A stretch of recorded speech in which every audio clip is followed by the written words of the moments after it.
Hello and welcome back. This is episode 11, possibly 12. So as you can see, we're in the end. We're making our way around to the north axis. So we were making good time, but the server reset. Now it's been off for about an hour to an hour and a half. So I think there is not definite, but there is a fairly good chance that the test server will probably come on later on tonight. This is based on how things seemed to work last year when he was running the test server. Just before it would go on, they would take a full copy of the server. So the server would restart. It would be down for a couple of hours, a little while, and then later on the test server would come up, because they will take a full world download. So everybody and everything at the point of copy, that's where you'd start. So if that's the case, and I log back on, say with this account, and the test server is up, I'll be back where I was before.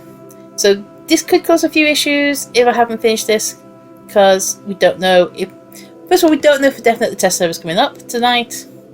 That could be just them doing the backup of the server, which they do every so often anyway. Or whether they will shut down the main server and just have the test server running. Don't know. It's all pure speculation, because God knows what goes through that man's mind. Or that woman's mind, because we've always assumed the house was a man, and let's face it, he's a bloke. If it had been a woman, things would be done completely differently. Not saying better, differently. Right, so I was thinking about what I have in the ender chest, and I might grab all the blocks. Now I'm pretty sure I would probably still find ender chests as I go along once I get to the axis, but it's not guaranteed. So we're not worried about taking everything. So we're going to take the diamond sword. We will leave the pumpkin, we don't need that. We'll take the wood, because that could be useful. And we've got a water bucket, we don't need that. We'll leave the diamonds, we don't need that. And I'd like to leave the bread. Alright, okay. Make sure we're heading in the correct direction. So yeah, so it's been a very sort of busy day for me here on 2B. Ideally, I'd like to get this finished with this account today. And then I can get on with other things. So at the moment, been doing stuff in Constantium. The group I'm with, we are sort of public work group. So we decided to take on not so much as highway maintenance, but work on one of the highways, and we're doing sort of waypoints, significant numbers. So we're working on one at the moment. So like we just get 1 million and so on. So get 500,000. So we're doing one which is further out at the moment. We're nearly done, and we decided to go a little bit big on this. So not like massive builds, but we've just built a load of farms. So not saying which axis we're on or anything, because yes, it's a public work, so the idea is it's there for people to find it. But I'm not just going to say, hey guys, we're at such and such a place, because I know griefers watch these videos. So yes. So me saying exactly where we are is just saying, ha, come and blow us up.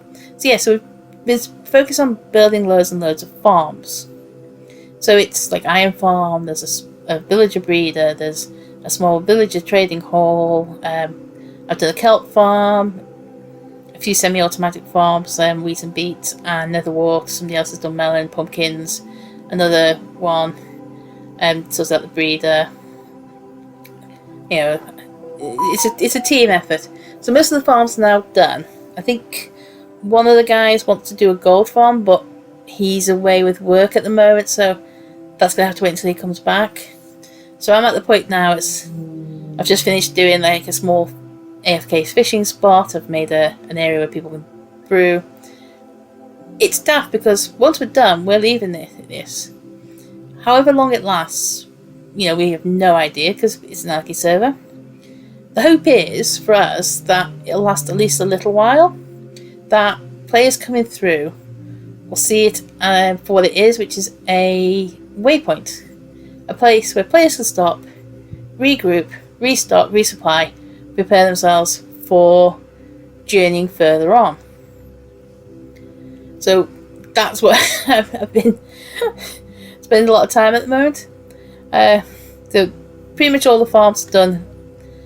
There's an issue, I think, noticed with the iron farm. A couple of the zombies have died, so I've managed to capture another couple for a teammate who is been dealing with that. As much as possible, we don't tend to interfere with each other's projects. You know, it's a case of, right, what do we want? What do we want here? You know, we'll list the things we'd like to see, and you know, we'll go, right, well, I'll do this, and we'll go and do it. You know, another player might say, oh, I'll do this, and we just leave that person to do exactly what they want.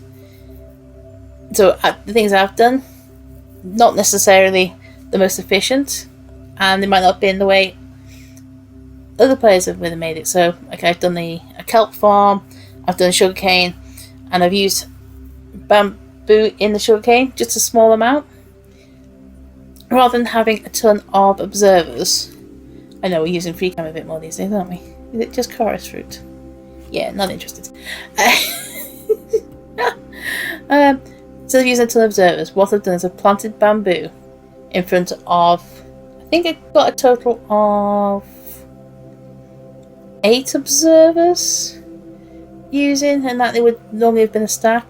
And because bamboo grows faster than sugarcane, the bamboo will trigger all the pistons on that particular row once it reaches that height. So it will, you know, we haven't going to have them all growing full, waiting just for one sugarcane to get to the height. It's going to go much faster. Now, the design that I took this from actually uses daylight sensors instead, but because it's going to be abandoned and stuff, I didn't want to go overboard with that, so I just went, you know what, bamboo, let bamboo trigger it for me.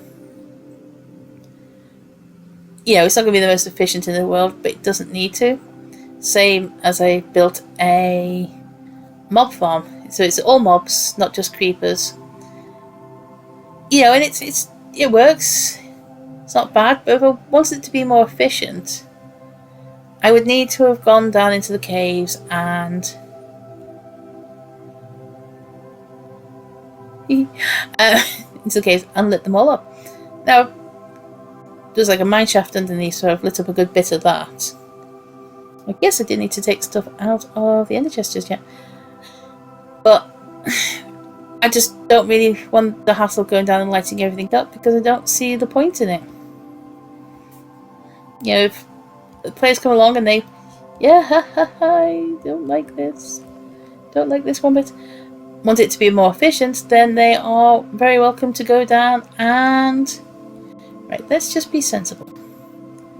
Let's put some ender pearls where we can get to them quickly, so if we do hit trouble, we can at least try and pearl out. Try being the word. Yeah, so if, you know, players come along and they want to make it more efficient, they can do. So the thing I'm hoping to do next is I want to make little camps. So I've made about half a dozen soul fire campfires, only because I had plenty of soul sand and I haven't got any coal at the moment. We've been going mining for it, so I was like, we'll just use these instead. And the plan is I'll make a little campfire and I'm going to put like 2 or 3 tents around it. Now, I've made wooden tents before. They're really easy to make and they can be quite big, so we can put maybe 2 or 3 beds in each one. with a couple of chests. So when players come through, if they want to, they can set the spawn there. So it sounds a mad thing to say on an anarchy server, but when you're dealing with a server with that many beds, you come to a village, and that, as long as it's not an all-style village, there's beds. There's just beds everywhere. So it gets hard to know what beds to bed trap. We've got quite a few beds laying around already in the location. And one of the players, he sort of makes them look like couches. So players could just set the spawns there. So if you're coming through, you've got a lot of beds to bed trap. And there's no guarantee of knowing which ones are being used. So that was my thinking, to make it a little bit safer if somebody did want to set the spawn there, that they could do, because they'd have to be incredibly unlucky for someone to bed trap their exact bed. Most likely what would happen is somebody would just come and break the beds, because bed trapping them is just almost impossible. There's just too many of them. So that's the plan. I did it again, didn't I? I didn't look at the time. So let's see, it's 1:25. I suspect we've probably been going for about 5 minutes. So if we say 5 minutes, worst case scenario, it's been a little bit longer than that. And so, we're not going to be overly long. And it doesn't matter if we go long, because the last couple of episodes were really short. That last one was just over 20 minutes, because we were 5 minutes in when the message about the server restarting came up. So that was that. So hopefully, I don't think we're going to get to a ship today, in this episode.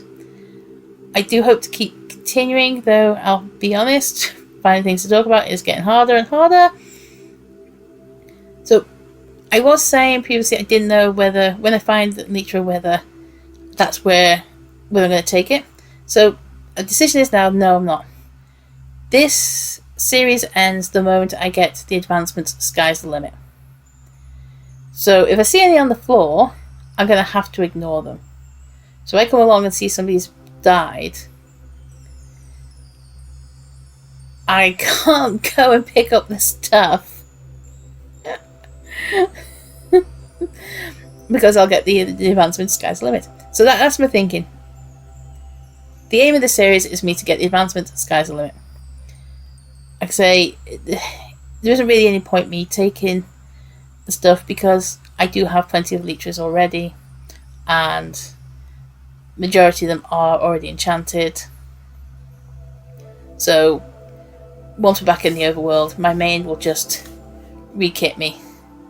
I'll make a note of where I am, get my main over there, log in, and get kitted out. So I don't know what I'm going to do once this series is over. So at the moment, I've got a decent amount of videos stacked. My videos are all taking me now to near the end of July, and I think this is the 4th one today, so potentially you're talking the end of August, even though I prefer to do these every other week. So if anybody wants to make any suggestions of something else I could do, that would be, please make a note in the comments, like, yeah, why don't you have a go at doing this or this? Please don't ask me to go and grief something, because I'm not going to do that. I enjoy exploring, I enjoy adventuring, and I'm enjoying building, though I'll be honest, I'm a little bit of a lazy builder. But at these waypoints we've been doing, I've been doing the signs saying welcome to such and such number, and what axis we're on. I've been doing it in gold blocks, because we have quite a few of them, and I have had to spend a good bit of time in a creative world working out the dimensions, the size, the placement, to get them to line up perfectly, rather than just do my usual, which is just make it up as I go. And I've enjoyed doing that. Normally the reason I don't pre-plan and work things out in a creative world first before doing them in whatever server is I'm a lazy builder. I hate the idea of doing something twice. But I kind of now appreciate that sometimes you do have to do something more than once because you have to plan it and not just throw it together and hope for the best. With my end build, it probably would have been better if I'd planned in advance the ships I was going to build instead of me just making it up as I went. And while to some degree making it up as I went wasn't a problem, I panicked for a second then thinking there was a block missing there instead of it being just ordinary ice versus the packed ice that we're on. Oh dear. Still prefer to be on the ice over the obsidian. So let's see how we do. We're not bad. We've got 1,600 blocks to go till we get to the north axis. And then we're going to head up the north axis. So I'm really going to have to start thinking about things to talk about when we do that. Because it's going to take, I think, a few episodes to get far enough on foot to be able to get far enough out. I know. So it's a shame couldn't bring like a horse in or something. You know, using a boat on the ice would be a big help. Is that just don't trust it not to be broken, and the speed you go at, there's always a chance that I wouldn't notice the hole in the ice until it's too late. So, which isn't too bad if you're going across like any of the islands or anything, but if you're like this now, where we are well and truly over the void and we have not seen, you know, there's the last end island. Got a few little ones, but other than that, it's open void below us.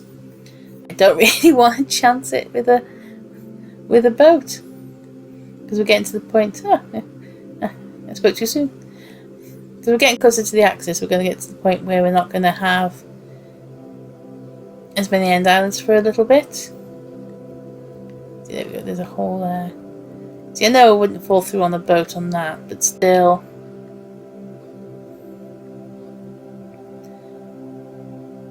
Still wouldn't want to chance it. Don't know why I'm carrying the torches around at this point. Let's get rid of them. We'll get my shield back. Here we go.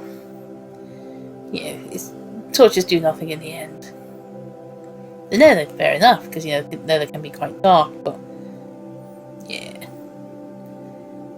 So, anybody got any plans for the summer? You know, you up to anything? No? Oh dear. At least the dogs have gone quiet. No more washing in the machine, it's all out. I've pulled out stuff for tea tonight. Going for an easy plan. So yeah, so I need to sort out the bedroom and make the beds in a bit because I stripped that. So that needs doing.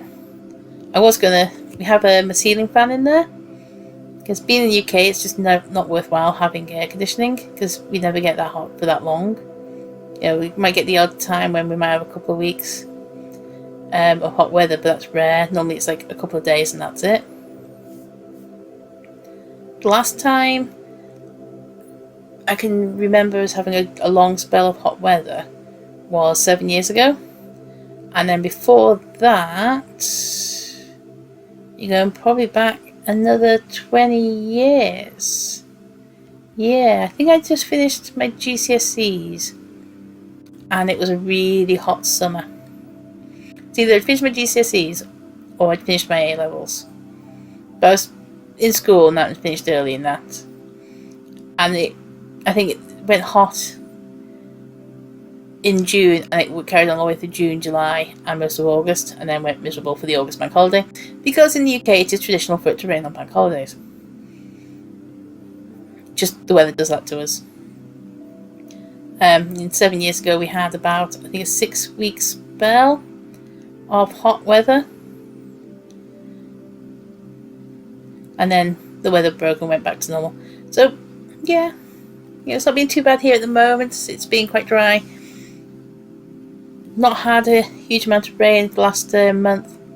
We had a fair bit. We had a reasonable wintry winter. We had frost and actually had some snow, which is rare for the UK, which is surprises a lot of people because we are so far north. But because of where we're situated and what we get hit with the Gulf Stream and the jet stream, means we just tend to get wet, miserable weather all the time. People are like, oh, we should plan to do such and such. It's like, yeah. Because you should plan to go out and have barbecues to do things like that. It's like, yeah, we'll wait and see what the weather does. Because our weather is so inconsistent. It really is. And even when we get, a good weather forecast, because they'll look at the weather and look at how everything's going, and they are getting better at predicting it. We're like, yeah, it's going to do such and such a day. You're going to have nice weather. Your bit of cloud. Occasionally, something will change just briefly, and next thing you know, it's rain non-stop for like 6 days. So that's just normal. I think it was probably about 10 years ago. We were gearing up for a dry summer, and we'd had quite a dry winter. We hadn't had a lot of rain, and the weather was quite warm. And it was heading towards being one of those dry summers that we don't get very often. And I remember a specialist coming on, one of these experts, and that was going on about water levels and everything, and based on the lack of rainfall in the winter. And this guy says, if we're unlucky and this carries on and the way it's going, the way it's predicted, it's because we're going to end up with like water shortages and hosepipe bans. We're literally going to need 6 months of rain to top back up what we've lost due to the dry winter. So what happened later was, less than a week later, it started to rain. And I kid you not, it pretty much rained every day for 6 months. Now, we were all wanting to hunt this guy down. What did you do? What did you say? You've literally made it rain for 6 months. I don't think that poor guy has ever lived it down. There was another guy back in the 1980s, one of our main weathermen, and somebody had written into the news channel on the weather saying that they'd heard there was a hurricane coming, and he mentioned about this letter, and he was a little bit condescending and literally just said to people, said, "Don't be ridiculous. There's no hurricane coming. We're fine." Now we do get strong winds, and we do get like sort of winds that get classed as hurricanes, but I'm going to be completely honest. Our hurricanes for some countries would be just classed as a light breeze. They cause some damage, but nothing compared to what a lot of other countries deal with. So I'm going to say that out there right now, that what we call a hurricane, you probably wouldn't. But yeah. And I'm just like, I can safely say we're not going to get a hurricane. And it was like a case of, yeah. And then of course we got hit by this hurricane.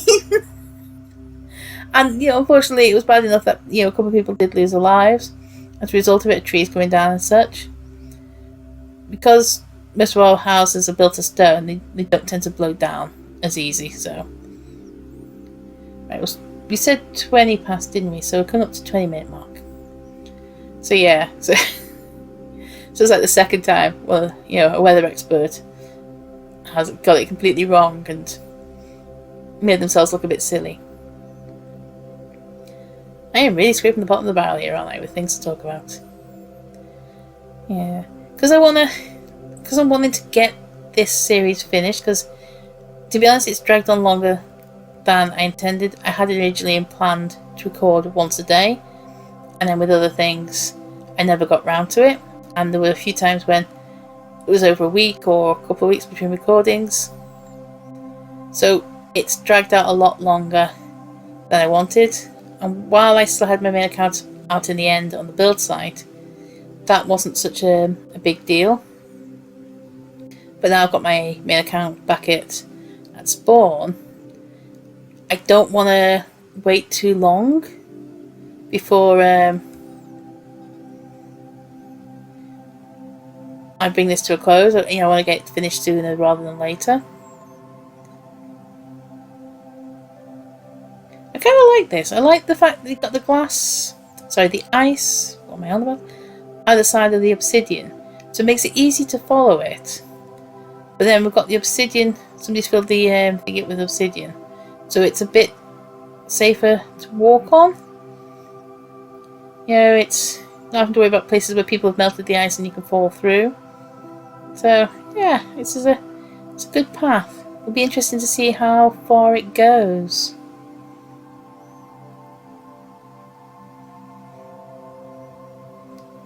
Don't like going quiet for too long on this. At least the doggies have been quiet.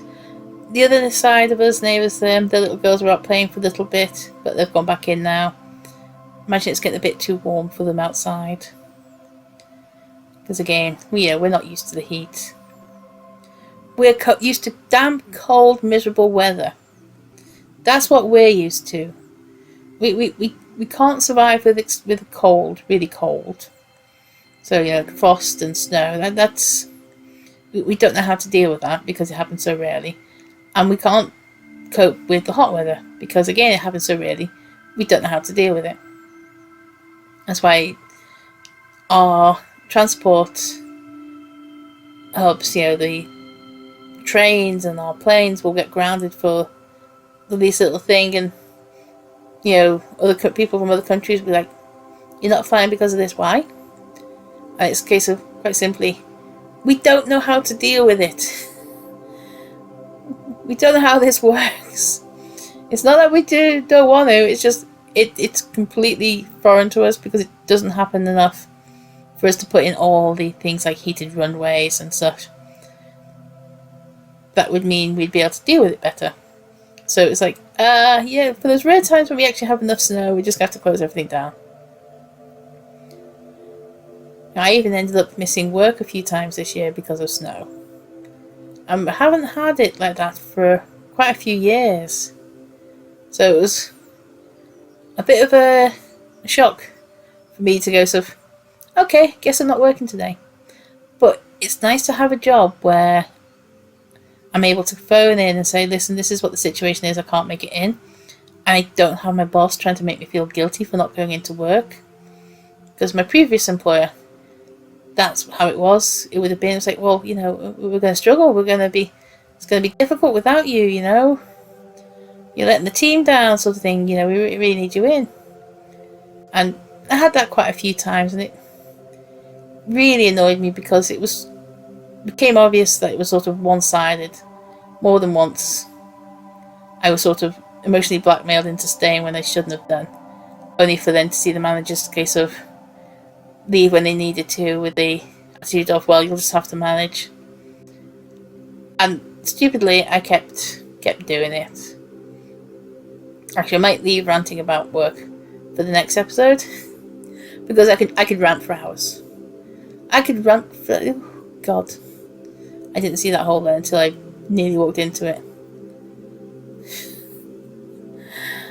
If anything's going to kill me out here, it's probably going to be me not paying attention. Too many of my deaths are a result of my own stupidity. Either not paying attention, walking into something, or taking on something that I shouldn't have done. So yes. Far too often my own stupidity. Yeah, not even get excited because, let's face it, none of these are going to have anything in them.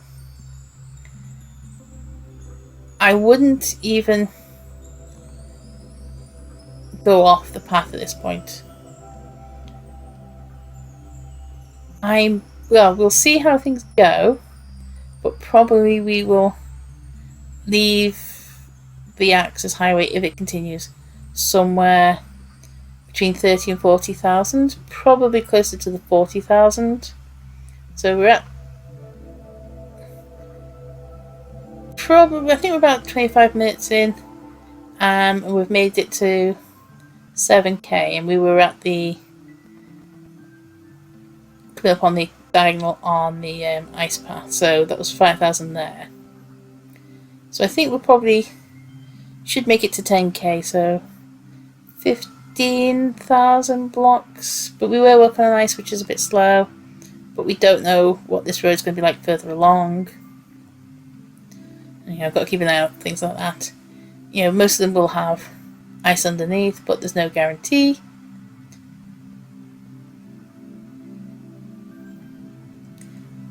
So let's hope, having reached this point, that we don't do anything stupid and get ourselves killed. Because that would be really embarrassing. Really embarrassing. Yeah. Future updates for Minecraft. I know a lot of people are hoping for a new dimension, and with the whole ancient city and the portal that's not a portal and everything else, I think there's a good chance. But there's two things I'd love to see first. I'd love to see an overhaul of the end, like they did with the Nether, and have sort of different biomes in the end. I think that would be really, really good. But the thing I would love to see more than anything is stuff in the sky in the overworld. It's like one part, and it just seems like to be overlooked all the time. It's never even brought up. Yeah, so things that fly. We have bats in caves, which do absolutely nothing. We have the sky rats, the phantoms, which only come out at night or in wet weather, and only if you haven't slept for a certain amount of time. And you have bees.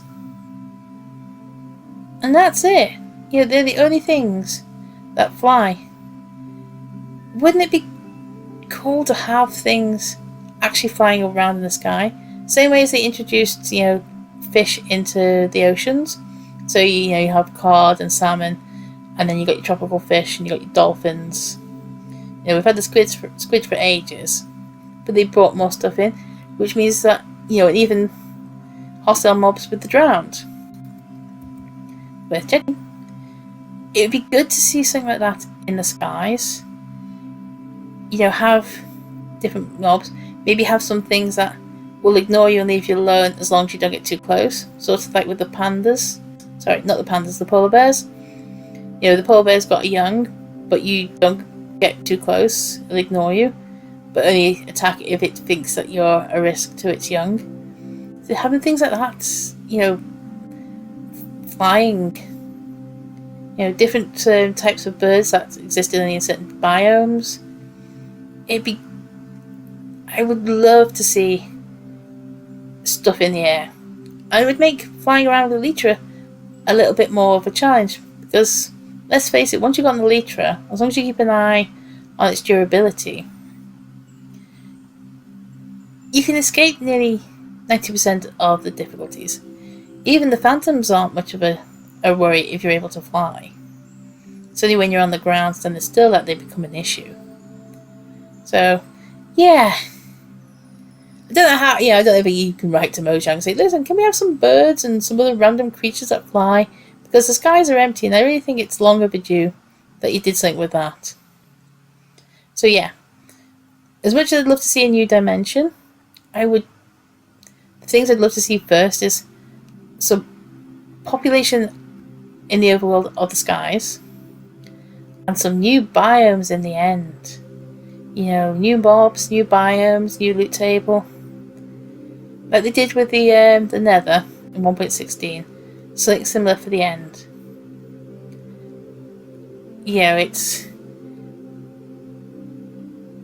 It's long overdue, shall we say. Definitely long overdue. I am so glad I'm wearing a point. These are the first guys we've seen. I'm surprised. I would have thought we'd have more spawning on the pathway. Because I know when I normally have come into the end, they do spawn, and even when I'm flying, if I land briefly to repair my elytra, they spawn around me, so not quite sure what's going on with the spawn rates there. And when I was trolling Cody Smiles. They've got like a big area underneath them which they've mined out.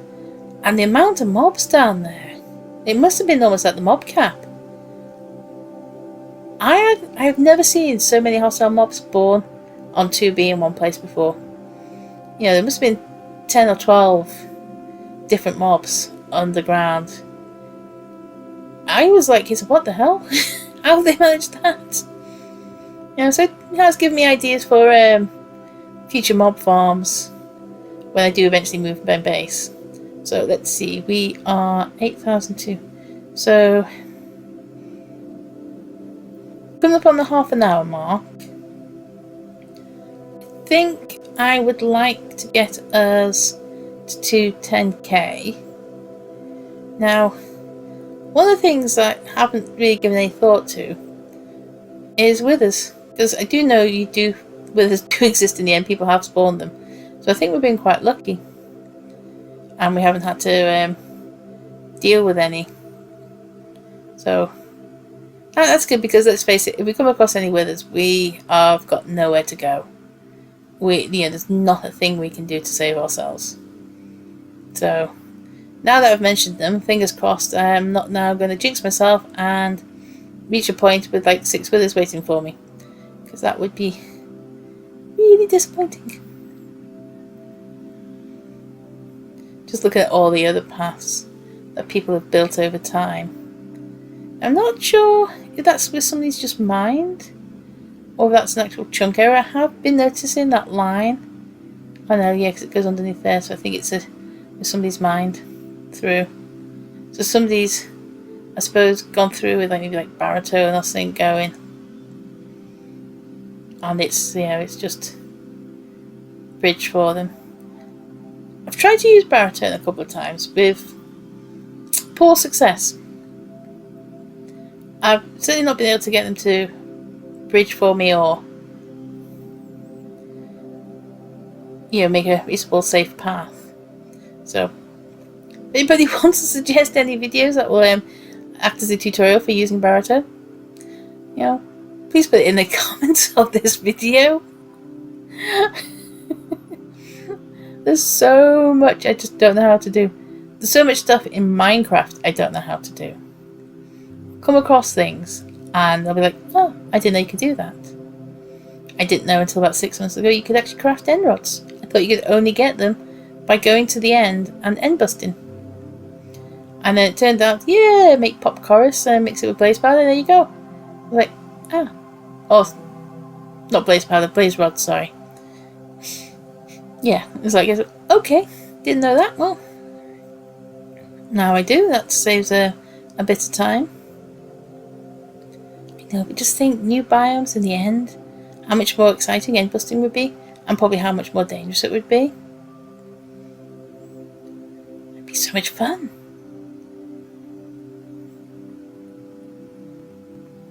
And we'll still be playing 1.12 on this. And they're thinking, oh, well, he's offering us the test server coming back on soon. I'm like, yeah, but how long is it going to be on for? And is it going to be like last year, where it was on and off quite regularly for the first 6 months, and we all got our hopes up that the server was going to be updating, and then nothing, and then more than 12 months later, or about 12 months later, it's like, okay, I'm going to put it back on again. It's like, dude, what the frick?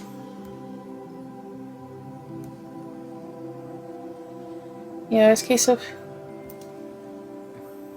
people are getting cheesed off. I'm kind of hoping it's the loss of money, because let's see, there's 163 people on right now. 163 people.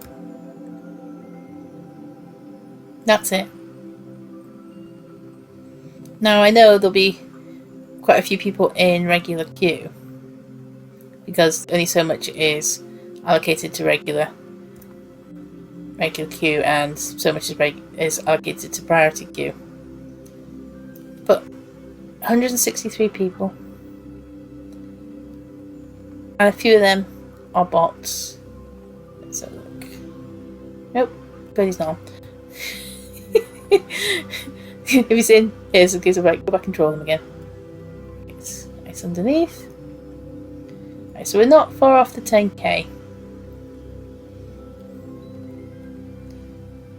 Okay, so we've now got cobblestone instead of the ice.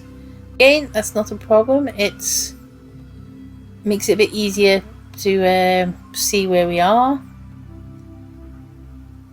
Just gotta keep an eye and make sure there's no holes in the obby.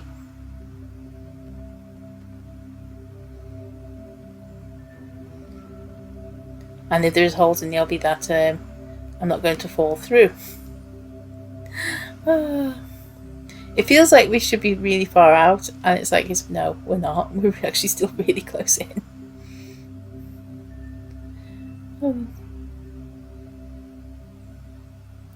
I know, a part of me is tempted to log on with my main account and go and have a look around the main island and see what's going on. Because last time I was there, so the dragon had been killed again, and the water cube was gone. And it looked a mess, considering how it was when I was first having a look around, and how tidy it was.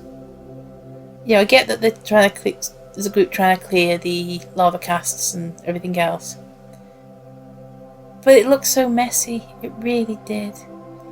And one of the good things about the water cube, it kept withers away from the main island. You know, withers were just floating around at the top. They weren't swimming down.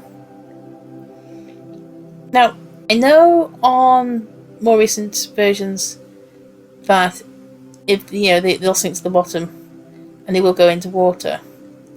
But I don't know if they do on this version. Because I have noticed they are much more active and much more fun to deal with later on. So I'm guessing Slink was done to be how they work. Sorry, my brain's just gone. I can't think of the correct phrase. You know, the coding in them. So let's change that. Oh, and while I remember, on one of the previous videos, I was saying about the bees exploit, and I was saying about how, in the I was referring to the MBA.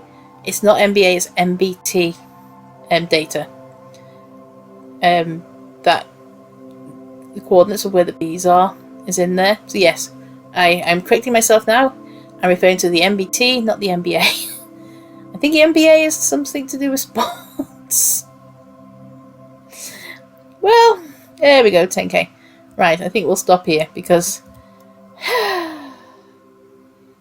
yeah, I need a break. I need to think. I might have to look at newspaper or something. Anyway, so this is end of episode 11, possibly 12. Not sure.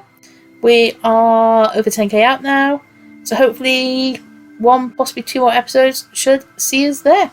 So anyway, wish you all a good rest of the day. Bye.